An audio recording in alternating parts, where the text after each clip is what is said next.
بسم اللہ الرحمن الرحیم الحمد للہ رب العالمین والصلاة والسلام علی سید الانبیاء والمرسلین سیدنا و نبینا و مولانا محمد وعلی آلہ و اصحابہ اجمعین اما بعد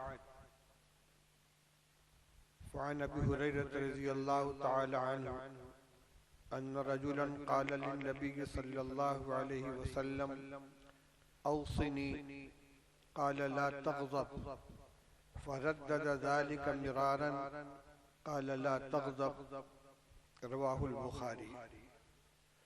وعن ابن مسعود رضي الله تعالى عنه قال قال رسول الله صلى الله عليه وسلم لا يدخل الجنة أحد في قلبه مثقال حبة من خردل لا يدخل النار أحد في قلبه مثقال حبة من خردل من إيمان ولا يدخل الجنة أحد في قلبه مثقال حبة من خردل من كبر رواه مسلم أو كما قال رسول الله صلى الله عليه وسلم.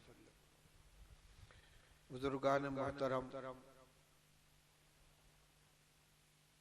عشاء کے بعد تراویح کے بعد معمول ہے ان احادیث کے ترجمہ و تشریح کا جن کا ہماری عملی، اخلاقی اور روحانی اصلاح سے تعلق ہوتا ہے.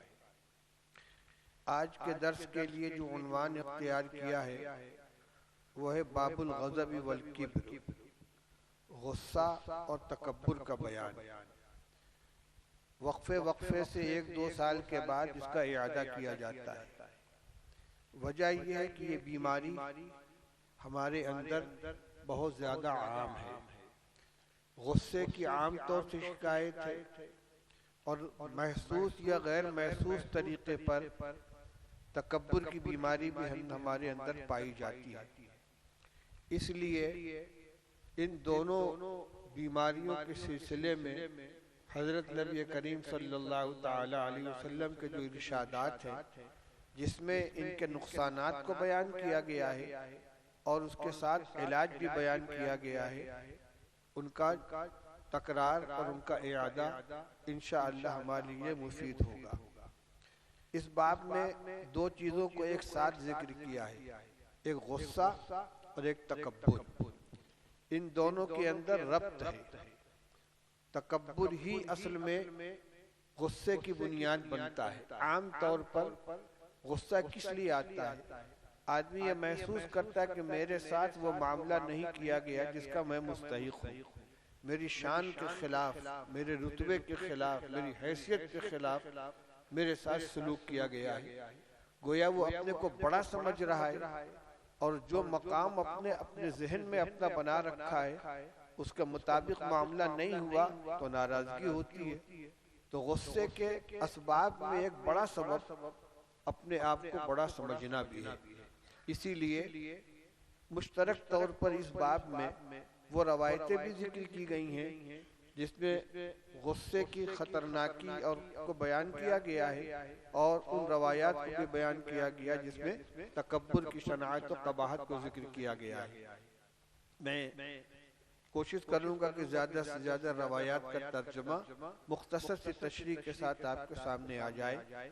سب سے پہلی روایت حضرت ابو ہریرہ رضی اللہ تعالی عنہ کی ہے.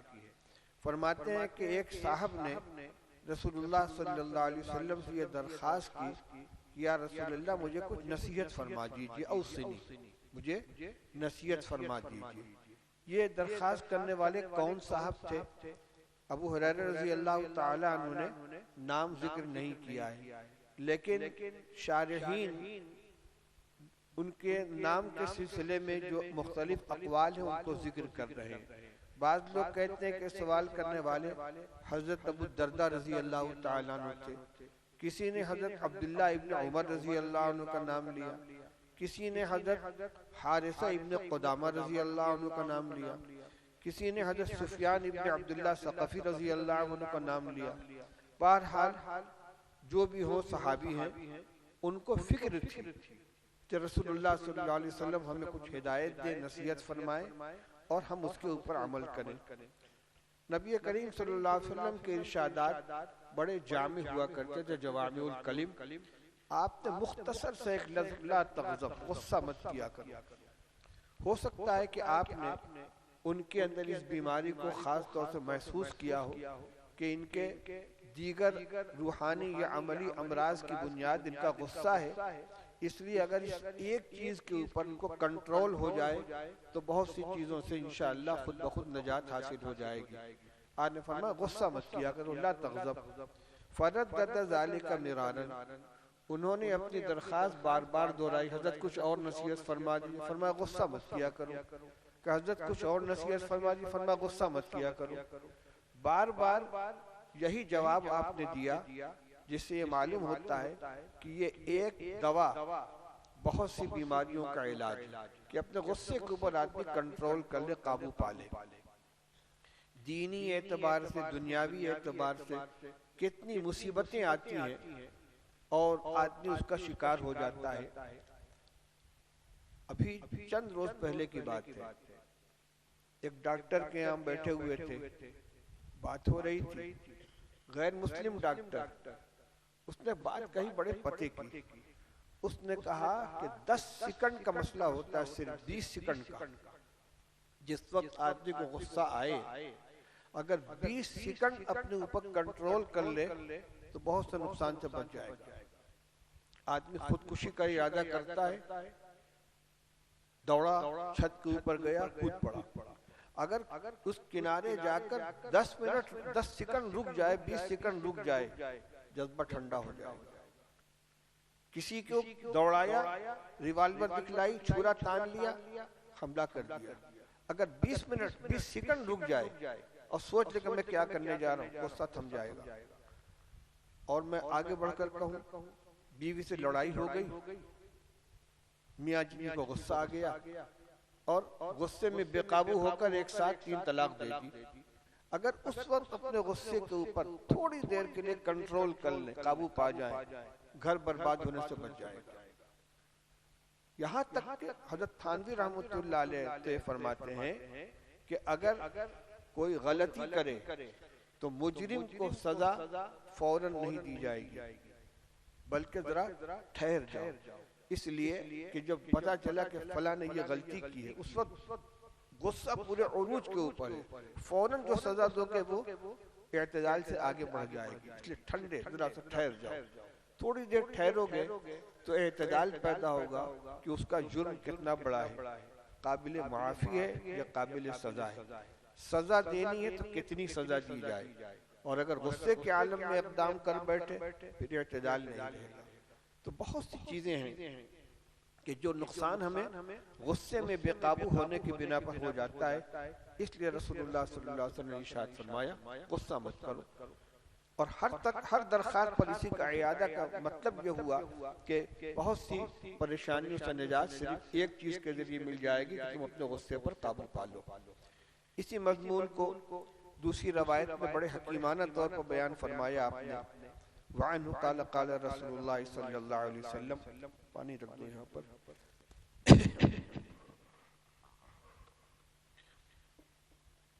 رسول اللہ صلی اللہ علیہ وسلم کا ارشاد ہے، وعنہ قال قال رسول اللہ صلی اللہ علیہ وسلم، لیس الشدید بالسرعۃ انما الشدید الذی یملک نفسہ عند الغضب.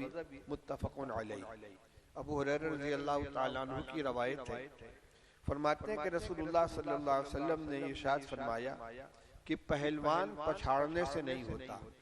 لیس الشدید بالسرعۃ، دوسرے کو پٹخ دینا، اس کے سینے پر سوار ہو جانا، پچھاڑ دینا، کشتی میں کسی کو پچھاڑ دینا، یہ اصل طاقت نہیں ہے، یہ طاقت کی علامت نہیں ہے.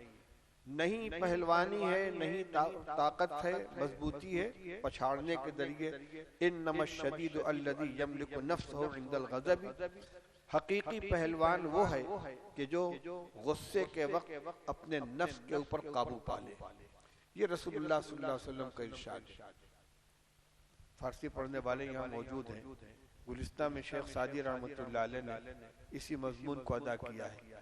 کہتے ہیں کہ وہ آدمی حقیقت میں پہلوان نہیں ہے کہ با پیلے دما پیکار جویت، کہ جو مست ہاتھی کے ساتھ لڑائی کر لے، بلے مردست نے آنس دے اہل تحقیق کہ چو خشم آیا دش باطل نہ گویا۔ اہل تحقیق کے نزدیک پہلوان وہ ہے کہ جب غصہ آئے تو زبان سے باطل بات، غلط بات نہ نکلے۔ تو صرف بات ہی کا مسئلہ نہیں ہے، غلط کام کرنا، غلط بات بولنا، غلط الفاظ زبان سے نکالنا، یہ کیوں ہوتا ہے؟ بے قابو ہو جانے کی وجہ سے۔ تو رسول اللہ صلی اللہ علیہ وسلم نے ارشاد فرمایا کہ حقیقی پہلوان اور حقیقی طاقتور نہیں ہے کہ جو دوسرے کو پچھاڑ دے، یہ تو جسم کی طاقت ہوئی۔ اصل طاقت یہ کہ اپنے نفس کے اوپر آدمی کنٹرول کرے اور بے قابو نہ ہو جائے۔ یہ سب ہمارے لیے ہے۔ اب ہم اپنے حال کا جائزہ لیں، خدا نہ خواستہ کہیں ہم تو مغلوب الغضب نہیں ہیں، غصے کے شکار تو نہیں ہیں۔ اسی مشکاۃ شریف میں آگے ایک روایت ہے، رسول اللہ صلی اللہ علیہ وسلم کی ایک حدیث بیان کی گئی ہے، بڑی تفصیلی روایت ہے۔ صحابی کہتے کہ رسول اللہ صلی اللہ علیہ وسلم نے ایک دن وعظ فرمایا اور بہت لمبا وعظ فرمایا، اور جتنی چیزیں پیش آنے والی اجمالی طور پر سب کا تذکرہ فرما دیا۔ اس میں آپ نے فرمایا کہ آدمی چار طرح کے ہوتے ہیں، آدمی چار طرح کے ہوتے ہیں۔ کون کون؟ سریع الغضب، سریع الفی، بطیء الغضب، بطیء الفی، سریع الغضب، بطیء الفی، بطیء الغضب، سریع الفی۔ چار قسمیں کون کون ہوئی؟ ایک وہ شخص ہے جس کو جلدی غصہ آتا ہے اور جلدی ختم ہو جاتا ہے۔ فرمائیے دونوں برابر سرابر ہیں، یعنی جلدی غصہ آنا اچھی بات نہیں ہے، لیکن جلدی ختم ہو جانا اچھی بات ہے۔ تو اس میں ایک صفت تو اچھی، ایک صفت خراب ہے، دونوں ملا کر برابر سرابر ہو گیا۔ یہ کون ہوا؟ سریع الغضب، سریع الفی۔ فرمایا دوسرا وہ شخص ہے کہ بطیء الغضب، بطیء الفی، جس کو غصہ بہت دیر میں آتا ہے لیکن دیر میں اترتا ہے۔ یہاں بھی فرمایا کہ دونوں برابر سرابر ہو گیا۔ دیر میں غصہ آنا اچھی صفت ہے، بہت اچھا آدمی ہے، لیکن جب غصہ آگے تو اترتا ہی نہیں کسی طرح، ٹھنڈا نہیں ہوتا، یہ اچھی چیز نہیں ہے۔ پھر فرمایا کہ بہترین آدمی وہ ہے جو بطیء الغضب، سریع الفی، جس کو غصہ بہت دیر میں آتا ہو اور جلدی اتر جاتا ہو۔ بطیء الغضب، سریع الفی، فرمایا وہ سب سے بہترین آدمی ہے جس کو غصہ دیر میں آئے اور جلدی اتر جائے۔ اور فرمایا بدترین آدمی وہ ہے کہ سریع الغضب، بطیء الفی، جس کو بہت جلدی غصہ آ جائے اور بہت دیر میں اترے۔ دونوں طرف کی خرابی اس کے اندر اکٹھا ہو گئی ہے۔ اب ہم دیکھ لیں ذرا، ہر آدمی اپنے بارے میں غور کرے بھائی، کسی دوسرے کا مسئلہ نہیں ہے۔ ہم ان چاروں میں سے کس کیٹیگری کے اندر آتے ہیں؟ یہ تو کوئی کہہ نہیں سکتا کہ اب کو غصہ آتا ہی نہیں، اس لیے تو یہ تو آدمی کی علامت نہیں ہے، تو گدھے کی علامت ہے۔ طبیعت کے خلاف کوئی بات پیش آئے اور ناگواری ہی نہ ہو، غصہ ہی نہ ہو، یہ تو ہو نہیں سکتا، فطری چیز ہے۔ غصے کا صحیح استعمال ہونا چاہیے۔ اسی کو علماء فرماتے ہیں کہ شریعت میں جو اصلاح کی گئی ہے وہ فطری صفات کا امالہ کیا گیا ہے، ازالہ نہیں کیا گیا ہے۔ یعنی جو صفات ہیں، غضب یہ ایک صفت ہے، غضب کو ختم نہیں کیا گیا ہے، لیکن غضب کا صحیح استعمال، کہاں استعمال کرنا چاہیے، کہاں استعمال نہیں کرنا چاہیے۔ تو غصہ تو ہر ایک کے اندر موجود ہوتا ہے۔ اب یہ دیکھیں کہ ہم ان چار قسموں میں سے کس قسم کے اندر ہیں۔ کوشش یہ ہونی چاہیے کہ جس کو سب سے بہتر قرار دیا رسول اللہ صلی اللہ علیہ وسلم نے کہ بات پر ذرا سے کچھ ناگواری ہوئی، غصہ آ گیا، ناک پہ غصہ رکھا ہوا ہے، آپے سے باہر ہو گیا، یہ نہیں ہونا چاہیے۔ اور غصہ آ گیا تو ٹھیک ہے، لیکن جلدی اس کو ختم بھی کر دینا چاہیے۔ لیکن اگر اس کے معاملہ برعکس ہے کہ ذرا سی بات پہ غصہ آ گیا پھر اترتا ہی نہیں، تو بڑی خراب بات ہے۔ تو ایک تو نصیحت اس بات میں ہمیں اپنے غصے پر قابو رکھنے کی ہے کہ غصے کو قابو رکھے۔ الذی یملک نفسہ عند الغضب، پہلوان اور طاقتور وہ شخص ہے کہ جو غصے کے وقت اپنے اوپر قابو رکھے اور ہر جگہ پر استاد ہیں تو اپنے طلبہ کے ساتھ، باپ ہیں اولاد کے ساتھ، شوہر ہیں بیوی کے ساتھ، مالک ہیں ملازمین کے ساتھ، ہر آدمی اسی طریقے سے چھوٹا بڑے کے ساتھ، بڑا چھوٹے کے ساتھ. ضروری نہیں کہ ہمیشہ بڑے ہی کو چھوٹے پہ غصہ آئے، چھوٹے بھائی کو بڑے بھائی پہ غصہ آ جاتا ہے، اولاد کو والدین کے اوپر کبھی غصہ آ جاتا ہے. تو چھوٹا ہو یا بڑا ہو، ہر مرحلے میں جس کے ساتھ جیسا مرتبہ، جیسا سلوک ہونا چاہیے اس کی رعایت ہونی چاہیے. غصے میں اس حد سے آدمی آگے نہ بڑھنے پائے. یہ تو روایت جو تھی اس کا تعلق تھا غصے کے بیماری سے، اور بھی آگے کچھ روایتیں ہو سکتا آ جائیں. اب جو دوسرا مضمون ہے تکبر کا، اپنے کو بڑا سمجھنا، اپنے کو بڑا سمجھنا اپنے دل میں، یہ کبر ہے. اور کبر کی بیماری وہ ہے جس کو ام الامراض کہا گیا ہے، یعنی تمام بیماریوں کی جڑ، تمام بیماریوں کی ماں. شیخ الحدیث مولانا محمد زکریا صاحب رحمۃ اللہ علیہ کا ایک مستقل رسالہ ہے رسالہ ام الامراض کے نام سے، جس میں اس موضوع کی روایات اور واقعات وغیرہ بیان فرمائے. یہ بڑی خطرناک بیماری ہے تکبر. قرآن پاک میں جو واقعات بیان کیے گئے کفار و مشرکین کے، حق واضح ہو جانے کے باوجود ان کے ایمان نہ لانے اور انبیاء علیہ السلام کے ساتھ عداوت اور دشمنی کا جو ان کا معاملہ ہوا ہے، اس کی بہت بڑی وجہ ان کا تکبر تھا، اپنے کو بڑا سمجھنا. نوح علیہ السلام نے جب دعوت دی ہے تو ان کے قوم کے جو جغادری تھے کہنے لگے ما نراک تبعک الا الذین هم اراجلنا بادی الرائے. آپ کے ارد گرد جب بیٹھے رہتے ہیں نچلے درجے کے لوگ، ہم ان کے موجودگی میں نہیں آ سکتے. مشرکین مکہ نے بھی یہی بات ظاہر کی تھی رسول اللہ صلی اللہ علیہ وسلم کے سامنے کہ یہ جو غریب لوگ آپ کے ارد گرد رہتے ہیں، ذرا یہ ہٹ جائیں، کچھ ہمیں مخصوص وقت آپ دیں تو ہم آپ کی بات سنیں. ان کی ہدایت کی خاطر رسول اللہ صلی اللہ علیہ وسلم کو تھوڑا سا خیال بھی ہوا تھا، تو عبس وتولی ان جاءہ الاعمی کی آیت نازل ہو گئی. یہاں اس کا کوئی فرق نہیں ہے کہ کون غریب ہے کون امیر ہے، کون چھوٹا ہے کون بڑا ہے، لیکن ہمارے دل میں اگر کسی کو بڑا اور کسی کو چھوٹا اپنے معیار کے اعتبار سے بنا رکھا ہے، یہ خود ہماری بیماری ہے. تو میں یہ کہہ رہا ہوں کہ یہ ام الامراض ہے. اور حدیث سے معلوم ہوتا ہے کہ تکبر کی بنیاد ہی یہ ہے کہ حق واضح ہو جانے کے باوجود آدمی حق کو قبول نہ کرے، صحیح بات کو تسلیم کرنے کے لیے تیار نہ ہو. تو تکبر کی مذمت میں رسول اللہ صلی اللہ علیہ وسلم نے بڑے سخت ارشادات فرمائے ہیں. ایک روایت ابھی میں نے آپ کے سامنے پڑھی، عبداللہ ابن مسعود رضی اللہ تعالیٰ نے ارشاد فرماتے ہیں کہ رسول اللہ صلی اللہ علیہ وسلم نے ارشاد فرمایا کہ ایسا شخص جس کے دل میں رائی کے دانے کے برابر بھی ایمان ہو، وہ جہنم میں نہیں جائے گا. یعنی وہ آگ جو مشرکین و کفار کے لیے تیار کی گئی ہے، جس میں جانے والا کبھی نہیں نکلتا. ایمان معمولی سا بھی ہے تو اس آگ سے آدمی کو بچا لیا جائے گا. باقی بدعمالی کی بنا پر جو سزائیں ہیں ان کا احادیث کے اندر تذکرہ موجود ہے. فلاں عمل کا یہ سزا یہ ہے، فلاں عمل کی یہ سزا ہے، وہ اس سے الگ ہے. آگے فرمایا کہ لا يدخل الجنت احد فی قلبہ مثقال حبۃ من خردل من کبر، جس کے دل کے اندر رائی کے دانے کے برابر بھی تکبر ہو، وہ جنت میں نہیں جائے گا.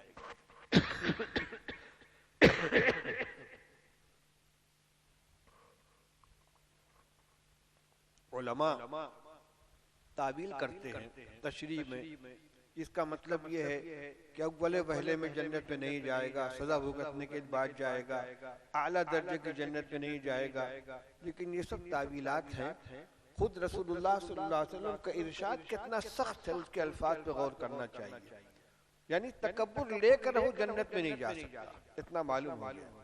دل میں تکبر ہے اور اسی حال میں گیا ہے تو وہ سیدھا جنت کے نہیں جا سکتا. کیا ہوگا؟ بھٹی میں تپایا جائے گا، اس بیماری کو جلایا جائے گا، اس میں سے نکال کے پھر جنت میں بھیجا جائے گا. لیکن یہ ایسی گندی بیماری ہے کہ اس کے ساتھ یہ جنت میں جانے کے لائق نہیں ہے۔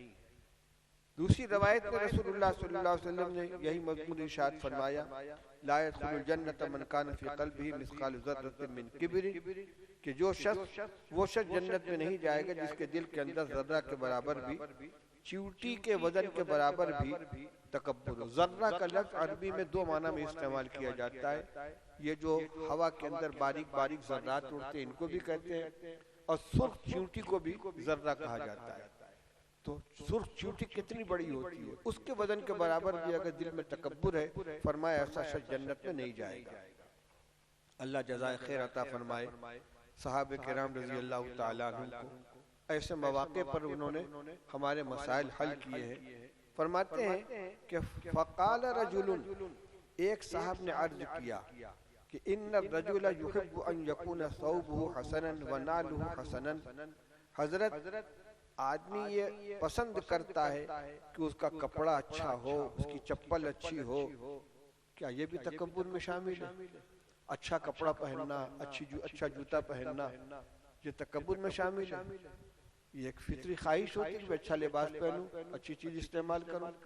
تو کہا یا رسول اللہ، ان الرجل يحب ان يكون ثوبه حسنا ونعله حسنا، آدمی پسند کرتا ہے کہ اس کا کپڑا اچھا ہو، اس کی چپل اچھی ہو۔ قال ان اللہ تعالی جمیل يحب الجمال، نہیں، اللہ تعالیٰ خود صاحب جمال ہیں اور جمال کو پسند کرتے ہیں، لہذا اچھا کپڑا پہننا، اچھا جوتا پہننا، اس کو پسند کرنا یہ تکبر نہیں ہے۔ لیکن کیا ہے؟ الکبر بطر الحق و غمت الناس، فرمایا تکبر حق کو دفع کرنا اور لوگوں کو حقیر جاننا ہے۔ کیا مطلب؟ حق معلوم ہو جانے کے باوجود، حق واضح ہو جانے کے باوجود، یہ علم ہو جانے کے باوجود کہ حق یہ ہے، اس کو قبول نہ کرنا، دل اس کو ماننے کے لیے تیار نہ ہو، یا خود عملاً وہ کہہ دے کہ میں اس کو نہیں مانتا، یہ ہے تکبر۔ وہ غمت الناس، دوسرے کو حقیر جاننا۔ لہذا اگر اچھا کپڑا پہن کر معمولی کپڑا والے کو حقیر جانے کا تو تکبر ہو جائے گا، اچھا جوتا پہن کر پھٹا جوتا پہننے والے کو حقیر جانے کا تو تکبر ہو جائے گا، اور حق کے سامنے سفر انداز ہو جائے تو یہ تکبر نہیں ہے۔ معلوم ہوا کہ تکبر اچھے کپڑے یا اچھی شکل یا اچھی چیزوں کے استعمال کا نام تکبر نہیں ہے۔ اب یہاں ذرا رک کر اس پر غور کرنا چاہیے کہ تکبر کے اسباب کیا ہیں۔ ہمیشہ کسی امتیاز کی بنا پر آدمی کے اندر تکبر پیدا ہوتا ہے، یا تو اقتدار کی بنا پر، حکومت ہے، یا جسمانی طاقت کی بنا پر، یا مال اور دولت کی بنا پر، یا کسی عہدہ اور منصب کی بنا پر، یا کسی قابلیت اور فن کی مہارت کی بنا پر، یا جسمانی خوبصورتی کی بنا پر، یہ مختلف اسباب ہوتے ہیں۔ ہمارے حضرت مفتی محمود صاحب نور اللہ مرقدہ جب اس موضوع پر بیان فرماتے تھے تو کہتے تھے کہ آدمی کو غور کرنا چاہیے کہ میں جو اپنے کو بڑا سمجھ رہا ہوں تو کیوں بڑا سمجھ رہا ہوں، میرے اندر کون سا کمال ہے۔ جتنے کمالات ہیں ان میں کوئی ایسی چیز نہیں ہے کہ جو انسان کی اپنی ذاتی ہو، سب اللہ کی دی ہوئی ہے۔ حقیقی کمال اللہ کا ہے، اس نے اپنے لطف سے، اپنے کرم سے جس بندے کو جتنا عطا فرما دیا اس کو اتنا مل گیا، اور جو اللہ دینے پر قادر ہے وہ لینے پر بھی قادر ہے، اور یہ تماشا دنیا روز دیکھتی ہے۔ کل کا صاحب اقتدار جس کا دبدبہ ہے پورے عالم کے اندر، وہ تختہ دار کے اوپر لٹکا ہوا نظر آتا ہے، اپنے لوگوں کے ہاتھوں قتل کر دیا جاتا ہے۔ ہر ملک کے اندر اس کے تماشے ہمارے سامنے آتے رہتے ہیں۔ رات تھی تو صاحب اقتدار تھے، صبح ہوئے تو تختہ پلٹ ہو چکا ہے، اب جان بچا کے ملک چھوڑ کر دوسرے ملک جانا پڑ رہا ہے۔ اقتدار و حکومت کا تو یہ حال ہے۔ الیکشن ہوا، نتیجہ آیا، گئے کام سے، سارے منسٹر، سارے وزیر، سارے اختیار، سارے محکمے سب چھن گئے. تو اقتدار کا تو یہ حال ہے. مال و دولت کا کیا معاملہ ہے؟ مال و دولت بھی ہم دیکھتے ہیں کہ لاکھوں کروڑوں کا آدمی مالک دیوالیہ ہو جاتا ہے، حادثات پیش آ جاتے ہیں، نقصانات ہو جاتے ہیں، لوٹ ہو جاتی ہے. کل کا رئیس آج پیسے کا محتاج نظر آتا ہے. جسمانی طاقت بڑا پہلوان ہے، ایک فالج ہو گئی، لقوہ مار دیا، خود سے حرکت بھی نہیں کر سکتا. کچھ دن پہلے ایک ڈائجسٹ کے اندر غالباً شبستہ میں فوٹو چھپا تھا، ایک ڈھانچہ سا نظر آ رہا تھا. پتا چلا کہ یہ بھولو پہلوان ہے. ہمارے بچپن میں گاما، بھولو، اسلم یہ تین بڑے نامی پہلوان تھے جن کا کوئی مقابل نہیں تھا. لیکن ان کا حال بڑھاپے میں یہ ہوا کہ ہڈی کے ڈھانچہ ہو کر رہ گئے تھے. تو جسمانی طاقت اس لائق نہیں کہ اس کے اوپر آدمی غرور کرے. ایک حملہ ہو جائے فالج کا، ایک اٹیک پڑ جائے، بڑا سے بڑا طاقتور آدمی بھی چند لمحوں کے اندر ختم ہو جاتا ہے. علم اور فن، حضرت فرماتے تھے کہ سب سے بڑا جو تکبر ہوتا ہے وہ علم کی بنیاد پر ہوتا ہے. آدمی اگر صاحب علم ہے تو شیطان اس کے اندر بڑائی کا جذبہ پیدا کرتا ہے. چنانچہ جب مدرسوں سے فارغ ہو کر طلبہ گھروں کو جاتے ہیں اور اساتذہ ان کو نصیحت کرتے ہیں تو اس میں خاص نصیحت یہ ہوتی ہے کہ بیٹا جب تم آئے تھے تو تم دیکھتے تھے کہ میں سب سے جاہل ہوں، کچھ مجھے نہیں آتا. ہر آدمی گھر کا اپنے سے زیادہ جانکار، پڑھا لکھا سمجھ میں آتا تھا. والد ہوں، والدہ ہوں، بھائی ہوں، بہن ہوں، چچا ہوں. اب تم نے 8 سال خرچ کیا ہے، مولانا بن کر گھر جا رہے ہو. تو یہ جذبہ دل میں ہرگز نہ پیدا ہو کہ اب یہ سب جاہل ہیں، میں عالم بن کر آیا. اگر یہ جذبہ پیدا ہو گیا تمہاری ساری محنت بیکار ہو جائے گی. علم اللہ کی نعمت ہے. جس اللہ نے یہ علم دیا ہے وہ اس کو چھین بھی سکتا ہے، یہ اس کا انعام ہے. اس لیے علم کی بنا پر اگر بڑائی کا جذبہ پیدا ہو جائے یہ بڑی خطرناک چیز ہے. اور حضرت فرماتے تھے کہ علم کے راستے سے جو تکبر آتا ہے یہ سب سے بڑا ہوتا ہے، سب سے خطرناک ہوتا ہے. لہذا ہمارے اپنے طبقے کو تم کیا جانتے ہو، تمہیں کیا معلوم ہے، تم جاہل آدمی ہو. یہ جو الفاظ زبان سے نکلتے ہیں یہ اگر دل کے اندر سے نکل کر آئے ہیں، واقعی ہم اپنے کو صرف بہتر سمجھے، دوسروں کو حقیر سمجھ رہے ہیں، یہ تکبر ہے جس کی سزائیں ہمارے سامنے بیان کی جا رہی ہیں. کوئی کسی فن کے اندر مہارت ہو گئی، اس کی وجہ سے اپنے آپ کو بڑا سمجھنے لگے. کوئی عہدہ مل گیا، مدرسے کے محتمین صاحب ہیں ہم ناظم صاحب ہیں، کسی محکمے کے ذمہ دار ہو گئے، ہمارے اندر بڑائی کا جذبہ پیدا ہو گیا. تو مختلف راستے ہو سکتے ہیں. جتنی بھی چیزیں ہیں وہ سب کے سب عارضی ہیں، وقتی ہیں. اللہ نے دیا ہے اس کو لے بھی سکتا ہے. اس لیے ان چیزوں کی بنیاد پر اپنے اندر تکبر ہرگز نہیں آنا چاہیے. اس کے نقصان کو محسوس کرنا چاہیے. ایک روایت اور سن لیجئے. عن ابی ہریرہ رضی اللہ تعالی عنہ قال قال رسول اللہ صلی اللہ علیہ وسلم یقول اللہ تبارک و تعالی الکبریاء ردائی والعظمت ازاری فمن نازعنی واحدا منہما ادخلته النار. وفی روایت قذفته فی النار. رواہ مسلم. یہ روایت بھی مسلم شریف کی ہے. ابو ہریرہ رضی اللہ عنہ فرماتے کہ رسول اللہ صلی اللہ علیہ وسلم نے ارشاد فرمایا کہ اللہ تعالیٰ یہ ارشاد فرماتے ہیں کہ بڑائی میری چادر ہے اور عظمت میرا تہبند ہے. یہ ایک مجازی تعبیر ہے. آدمی کے لباس 2 جز پر مشتمل ہوتا ہے، ایک نیچے پہننے والا، ایک اوپر پہننے والا. احرام میں 2 چادریں ہوتی ہیں، ایک کمر پر لپٹی جاتی ہے، ایک اوپر. یہ مکمل لباس ہے. اسی کو سل لیا تو وہ کرتا پجامہ یا لنگی کرتا ہو گیا. نہیں سلا تو وہی تہبند و چادر ہے. جس طریقے سے آدمی کا اپنا لباس چادر ہے، تہبند ہے، اس کا اپنا لباس ہے، کوئی اس کو چھیننا چاہے، اتارنا چاہے تو اتارنے کے لیے تیار نہیں ہو، کیونکہ میرا لباس ہے۔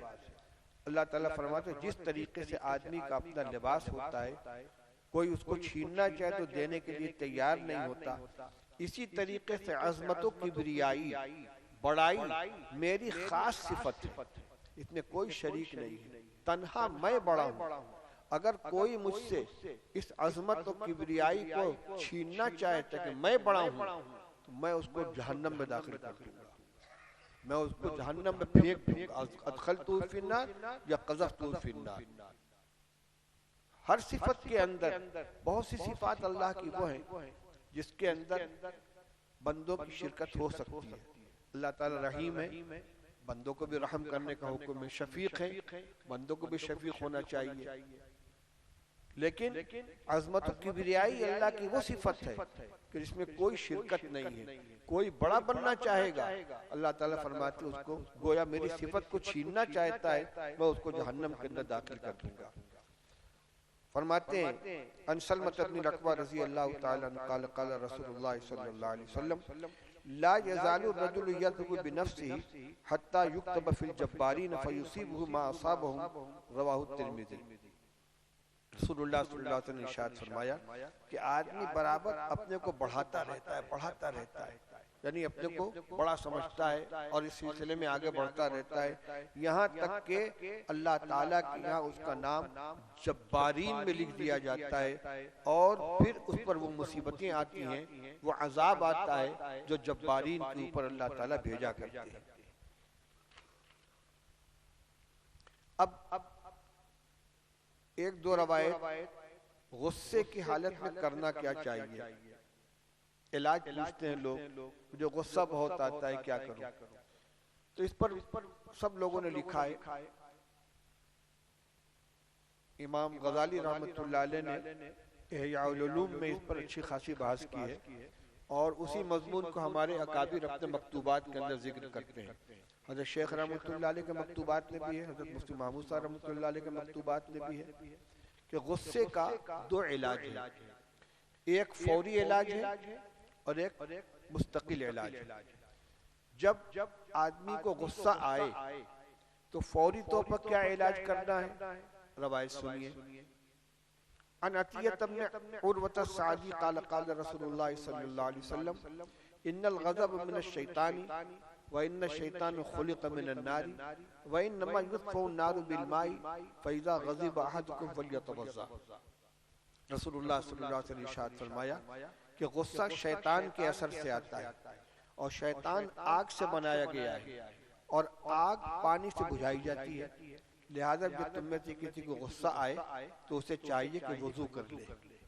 ایک علاج یہ ہے، تیز سے تیز غصہ ہوگا وہاں سے ہٹ جائے، وضو کر لے، انشاءاللہ غصہ ختم ہو جائے گا۔ دوسرا علاج عن ابی ذر رضی اللہ تعالی عنہ ان رسول اللہ صلی اللہ علیہ وسلم قال اذا غضب احدكم وهو قائم فليجلس فإن ذهب عنه الغضب وإلا فليستجع، رواہ احمد والترمذی۔ رسول اللہ صلی اللہ علیہ وسلم نے ارشاد فرمایا جب تم میں سے کسی کو غصہ آئے اور وہ کھڑا ہو تو بیٹھ جائے، اگر غصہ چلا گیا تو ٹھیک، ورنہ لیٹ جائے۔ یہ علاج بھی ضد ہے۔ غصے میں آدمی میں جوش پیدا ہوتا ہے، کھڑا ہے تو دوڑے گا آگے، بیٹھا ہے تو کھڑا ہو جائے گا، لیٹا ہے تو اٹھ کے بیٹھ جائے گا۔ علاج یہ کہ اس کا الٹا کرو، دوڑ رہے ہو تو رک جاؤ، کھڑے ہو تو بیٹھ جاؤ، بیٹھے ہو تو لیٹ جاؤ۔ یہ ابھار رہا ہے تو اس کو دباؤ، یہ غصے کا فوری علاج ہے۔ اور مستقل علاج کیا ہے؟ غصے کے نقصانات کو سوچنا، اور دوسری چیز یہ ہے، فرماتے ہیں کہ کسی وقت بیٹھ کر تنہائی میں آدمی اس بات کا مراقبہ کرے، اس کو سوچے کہ جس شخص کے اوپر مجھ کو غصہ آتا ہے، میری بیوی ہے، میری اولاد ہے، میرا ملازم ہے، کوئی بھی ہے، میں نے نہ اس کو پیدا کیا ہے، نہ میں اس کا مالک ہوں، نہ میں اس کا خالق ہوں، نہ رازق ہوں، نہ میں اس کا خالق ہوں، نہ رازق ہوں، نہ مالک ہوں۔ وہ اللہ جو میرا مالک بھی ہے، خالق بھی ہے، رازق بھی ہے۔ میں صبح سے شام تک کتنے کام اس کی مرضی کے خلاف کرتا ہوں جو اس کو غصہ دلانے والے ہوتے ہیں، لیکن کیا وہ ہم کو فوراً سزا دے دیتا ہے، ہماری روزی بند کر دیتا ہے، اپنی نعمتیں روک لیتا ہے، جو نعمتیں اس نے ہمیں دے رکھی ان میں سے کوئی چیز چھین لیتا ہے؟ وہ مالک ہے، خالق ہے، رازق ہے، اور ہم دن رات اس کو ناراض کرنے والے کام کرتے، لیکن وہ حلیم ہے۔ جب اس کا ہمارے ساتھ یہ معاملہ ہے تو ہم اپنے جیسے انسان جس کے نہ ہم خالق ہیں، نہ مالک ہیں، نہ رازق ہیں، اس کا اگر کوئی عمل میرے مزاج کے خلاف پیش آ گیا تو میں اس کے خلاف بھڑک جاتا ہوں۔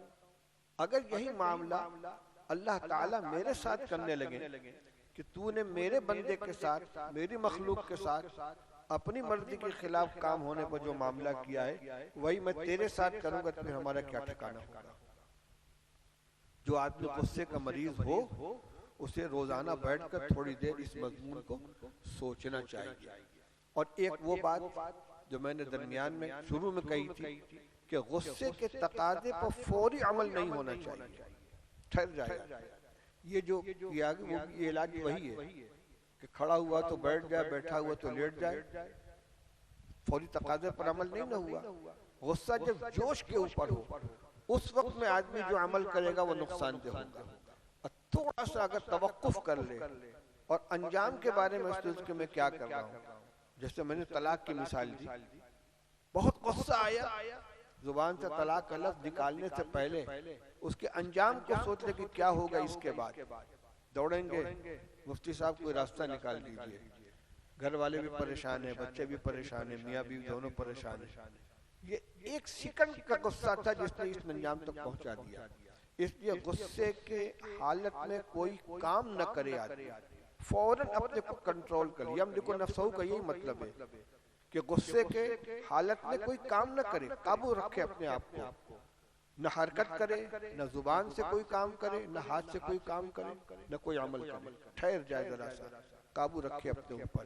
اور یہ دو عمل جو بتلایا گیا ہے، وضو کر لے، کھڑا ہے تو بیٹھ جائے، بیٹھا ہے تو لیٹ جائے، اور وہ جو عمل مراقبے والا بتلایا گیا کہ آدمی تنہائی کے اندر بیٹھ کر غور کرے کہ ہمارے ساتھ جو معاملہ ہم جو بندوں کے ساتھ کر رہے ہیں، اگر اللہ تعالیٰ یہی ہمارے ساتھ کرنے لگے تو ہمارا کیا انجام ہوگا۔ ابن عمر رضی اللہ تعالیٰ کی روایت ہے، فرماتے کہ رسول اللہ صلی اللہ علیہ وسلم نے ارشاد فرمایا، ما تجرع عبد افضل عند اللہ عز وجل من جرعت غیظ یکظمها ابتغاء وجہ اللہ تعالی، رواہ احمد۔ عبداللہ ابن عمر رضی اللہ عنہ فرماتے کہ رسول اللہ صلی اللہ علیہ وسلم نے ارشاد فرمایا کہ کسی بندے نے کوئی ایسا گھونٹ نہیں پیا جو اللہ تعالیٰ کے نزدیک غصے کے گھونٹ سے زیادہ بہتر ہو۔ بہت سے گھونٹ پیتے ہیں، دودھ کا گھونٹ ہے، پانی کا گھونٹ ہے، شربت کا گھونٹ ہے۔ اللہ تعالیٰ کے سب سے پسندیدہ گھونٹ یہ ہے کہ بندہ غصے کو پی جائے، غصے کو گھونٹ لے جائے۔ ما تجرع عبد افضل عند اللہ عز وجل من جرعت غیظ یکظمها، اللہ تعالیٰ کے نزدیک سب سے بہترین پسندیدہ گھونٹ ہوئے جو بندہ غصے کو گھونٹ لیتا ابتغاء وجہ اللہ تعالی، اللہ تعالیٰ کی رضا حاصل کرنے کے لیے، کسی مجبوری کی وجہ سے نہیں۔ غصے کا اظہار کر ہی نہیں سکتے، مجبور نہیں، اللہ کا حکم سمجھ کر اللہ کو راضی کرنے کے لیے اگر کسی نے اپنے غصے کو برداشت کر لیا، غصے کو پی گیا، بہت اونچا کام کیا ہے۔ اگلی روایت بھی سن لیجئے، عن ابن عباس رضی اللہ تعالیٰ عنہ فی قولی تعالی ادفع باللتی ہی احسن قال الصبر عند الغضب والعفو عند الاساءة فاذا فعلوا عصمهم اللہ وخضع لهم عدوهم كانه ولی حمیم۔ قرآن پاک میں فرمایا گیا ادفع باللتی ہی احسن فاذا الذی بینک وبینہ عداوۃ كانه ولی حمیم، کہ ادفع باللتی ہی احسن، معاملے کو اس طریقے سے دفع کرو جو بہترین ہے۔ نتیجہ کیا ہوگا؟ فَإِذَا الَّذِي بَيْنَكَ وَبَيْنَهُ عَدَاوَةٌ، جس کی اور تمہارے درمیان دشمنی ہے، كَأَنَّهُ وَلِيٌّ حَمِيمٌ، وہ تمہارا جگری دوست بن جائے گا۔ اس آیت کی تفسیر کرتے ہوئے مفسر قرآن عبداللہ ابن عباس رضی اللہ تعالیٰ عنہ فرماتے ہیں کہ اللہ تعالیٰ نے فرمایا ادفع باللتی ہی احسن، کہ اچھی طریقے سے دفع کرو، اس سے مراد کیا ہے؟ الصبر عند الغضب، ایک تو یہ غصہ آئے صبر سے کام لو، برداشت کرو، والعفو عند الاساءۃ، اور دوسرا اگر تمہارے ساتھ برا سلوک کرے تو اسے درگزر کر دو. تو الصبر عند الغضب والعفو عند الاساءۃ فاذا فعلوا، جب آدمی اس پر عمل کر لے گا، عصمہم اللہ، ایک تو اللہ تعالیٰ خود اس کی حفاظت فرمائیں گے نقصان سے، ہلاکت سے، دوسرے خضع لهم عدوهم کانہ ولی حمیم، دشمن اتنا اس کے تابع ہو جائے گا کہ گویا وہ اس کا جگری دوست ہے. ایک روایت اور سن لیجئے، عن بعض ابن حکیم عن نبی عن جدہ رضی اللہ تعالی عنہ قال قال رسول اللہ صلی اللہ علیہ وسلم ان الغضب لا يفسد الایمان کما یفسد الصبر العسل، فرمایا کہ غصہ ایمان کو اس طرح خراب کر دیتا ہے جس طریقے سے ایلوا شہد کو خراب کر دیتا ہے. ایلوا انتہائی کڑوی چیز ہے اور شہد انتہائی میٹھی چیز ہے، لیکن اگر ایلوا کو شہد میں ڈال دیا جائے تو شہد کو بھی کڑوا کر دے. فرمایا جس طریقے سے ایلوا شہد کو کڑوا کر دیتا ہے، اسی طریقے سے غصہ ایمان کو کڑوا کر دیتا ہے، اس لیے غصے سے اپنے آپ کو بچانا چاہیے. عن عمر رضی اللہ تعالیٰ عنہ قال قال وهو على المنبر أيها الناس تواضعوا فإني سمعت رسول الله صلى الله عليه وسلم يقول من تواضع لله رفعه الله فهو في نفسه صغير وفي أعين الناس كبير عظيم ومن تكبر وضعه الله فهو في أعين الناس صغير وفي نفسه كبير حتى له أهون عليهم من كلب أو خنزير. حضرت عمر رضی اللہ تعالیٰ نے منبر پر خطبہ دیتے ہوئے ارشاد فرمایا، اے لوگوں تواضع اختیار کرو. تواضع تکبر کی ضد ہے، یعنی اپنے کو معمولی سمجھنا. اظہار تواضع کا نام تواضع نہیں ہے، تواضع قلب کی صفت، حقیقتاً اپنے کو کم درجے کا سمجھنا. فرمایا تواضع اختیار کرو، کیونکہ میں نے رسول اللہ صلی اللہ علیہ وسلم کو فرماتے ہوئے سنا ہے کہ جو شخص اللہ کی رضا کے لیے تواضع اختیار کرتا ہے اللہ تعالیٰ اس کو بلندی عطا فرماتے ہیں، اور پس وہ اپنے جی میں چھوٹا ہوتا ہے اور لوگوں کی نگاہوں میں بڑا ہوتا ہے. اور جو شخص تکبر اختیار کرتا ہے اللہ تعالیٰ اس کو پست کر دیتے ہیں، وہ لوگوں کی نگاہوں میں حقیر ہوتا ہے اور اپنے جی میں بڑا ہوتا ہے، یہاں تک کہ وہ لوگوں کی نگاہوں میں کتے اور سور سے زیادہ ذلیل ہو جاتا ہے. جس کی فطرت بن گئی تکبر، ہر ایک کی نگاہ میں وہ حقیر ہوتا ہے.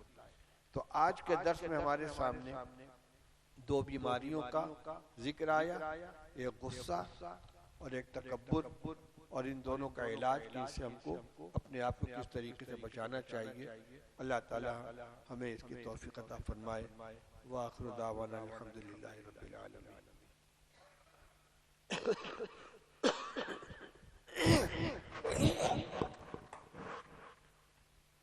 دعا فرما لے بھائی. اللہم صلی علی سیدنا و نبینا و مولانا محمد و آلہ و صحبہ بارک وسلم. ربنا آتنا فی الدنیا حسنۃ وفی الآخرۃ حسنۃ وقنا عذاب النار. ربنا ظلمنا انفسنا وان لم تغفر لنا وترحمنا لنكونن من الخاسرین. ربنا لا تجعلنا فتنة للقوم الظالمین ونجنا برحمتك من القوم الكافرین. اللهم حبب إلينا الإيمان وزينه في قلوبنا وكره إلينا الكفر والفسوق والعصيان واجعلنا من الراشدين. اللهم أعنا على ذكرك وشكرك وحسن عبادتك. اللهم إنا نعوذ بك من الهم والحزن ونعوذ بك من العجز والكسل ونعوذ بك من الجبن والبخل ونعوذ بك من غلبة الدين وقهر الرجال. اللهم إنا نعوذ بك من جهد البلاء ودرك الشقاء وسوء القضاء وشماتة الأعداء. اللهم إنا نسألك من فتنة الدنيا ومن فتنة المحيا والممات. ربنا أعنا على ذكرك وشكرك وحسن عبادتك. اللهم لا سهل إلا ما جعلته سهلا وأنت تجعل الحزن سهلا إذا شئت. لا إله إلا الله الحليم الكريم. سبحان الله رب العرش العظيم والحمد لله رب العالمين. نسألك موجبات رحمتك وعزائم مغفرتك والسلامة من كل إثم والغنيمة من كل بر.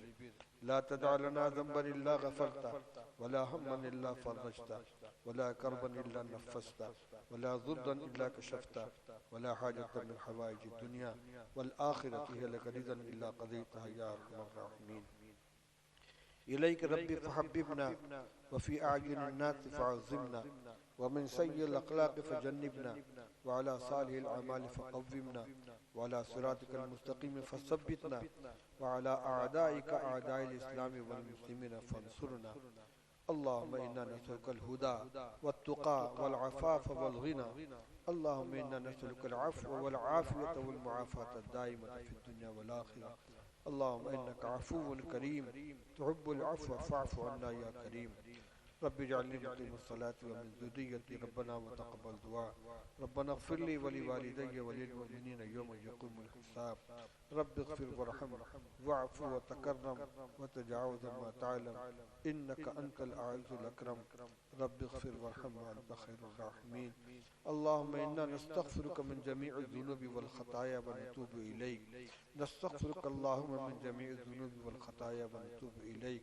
رب اغفر وارحم واعف وتكرم وتجاوز ما تعلم إنك أنت العز الأكرم. رب اغفر وارحم وأنت خير الراحمين. اللهم وفقنا لما تحب وترضى من القول والفعل والنية والهدى. رب اغفر وارحم وأنت خير الراحمين. اے اللہ ہم سب کے گناہوں کو معاف فرما دے، ہماری سیئات سے درگزر فرما.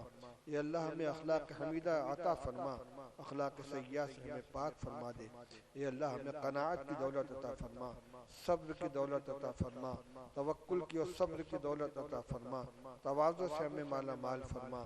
اے اللہ حرص سے، بخل سے اور خود پسندی سے، تکبر سے، غصے سے ہماری حفاظت فرما. اے اللہ اخلاق حسنہ سے ہمیں مزین فرما، اخلاق سیئہ سے ہمیں پاک فرما. ہمارے دل کی تمام بیماریوں کو دور فرما دے. اے اللہ ہمارے دل کو اپنی محبت سے، اپنے تعلق سے، اپنے حبیب پاک صلی اللہ علیہ وسلم کی سچی محبت سے آباد فرما. آخرت کی فکر نصیب فرما. دنیا کی بے وقتی کو ہماری نگاہوں کے سامنے واضح فرما دے. اے اللہ حب مال و حب جاہ سے ہمیں پاک فرما. اے اللہ برکت والی حلال روزی عطا فرما، حرام و مشتبہ سے ہماری حفاظت فرما. اے اللہ تو اپنے حقوق ادا کرنے کے بھی ہمیں توفیق عطا فرما، اپنے بندوں کے حقوق ادا کرنے کی بھی توفیق عطا فرما. حقوق العباد کے مواخذے سے ہماری حفاظت فرما. یا اللہ ہمارے تمام اعضاء و جوارح کی حفاظت فرما، ہماری نگاہوں کی بھی حفاظت فرما، ہماری زبان کی بھی حفاظت فرما، ہمارے آنکھ کان دل دماغ سب کی حفاظت فرما. اللہم ان قلوبنا و نواسینا و جوارحنا بیدک لم تملکنا منها شیئا فاذا فعلت ذلك بنا فکن انت ولینا واہدنا الى سواء السبیل. رب اغفر وارحم وانت خیر الراحمین. اللہم قنعنا بما رزقتنا، اللہم قنعنا بما رزقتنا وبارک لنا فيه واخلفنا في كل غائبة بخير. اللہم اکفنا بحلالك عن حرامك وبارك لنا فيه. اللهم أصلح لنا ديننا الذي هو عصمة أمرنا وأصلح لنا دنيانا التي فيها معاشنا وأصلح لنا آخرتنا التي فيها معادنا. ربنا آتنا في الدنيا حسنة وفي الآخرة حسنة وقنا عذاب النار. ربي أوزعني أن أشكر نعمتك التي أنعمت علي وعلى والدي وأن أعمل صالحا ترضاه وأصلح لي في ذريتي إني تبت إليك وإني من المسلمين. رب اغفر وارحم وأنت خير الراحمين. اللهم إنا نسألك من خير ما سألك منه نبيك محمد صلى الله عليه وسلم ونعوذ بك من شر ما استعاذك منه نبيك محمد صلى الله عليه وسلم. أنت المستعان ولك البلاغ ولا حول ولا قوة إلا بالله العلي العظيم. اے اللہ ماہ مبارک کا آخری عشرہ چل رہا ہے. اے اللہ ہم سب کو اس کی برکتوں سے مالا مال فرما، مقبول عبادتوں کی توفیق عطا فرما. ہم سب کو شب قدر کی مقبول عبادت کی توفیق عطا فرما. جو خیر کی دعائیں ہم مانگیں اللہ اس کو بھی قبول فرما. ہر شخص ہماری اور ہماری اولاد کی، ہمارے اہل و عیال کی، ہمارے اہل خاندان کی، پورے مجمع کے سب کے متعلقین کی پوری حفاظت فرما. اے اللہ ہمارے ظاہری امراض سے بھی ہمیں نجات عطا فرما، روحانی اور اخلاقی بیماری سے بھی نجات عطا فرما. جو خیر کی چیزیں ہم نے مانگی ہیں وہ بھی عطا فرما، جو نہ مانگ سکے وہ بھی عطا فرما. جن شرور سے پناہ چاہی ہوگی ان سے بھی ہمیں ہماری حفاظت فرما، جن سے حفاظت نہیں مانگ سکے ان سے بھی ہماری حفاظت فرما، ہماری تمام دعاؤں کو اپنے فضل و کرم سے قبول فرما۔ صلی اللہ تعالی علی خیر خلقہ محمد و آلہ و صحبہ اجمعین برحمتک یا ارحم الراحمین۔ مہمان حضرات باہر تشریف لے چلے۔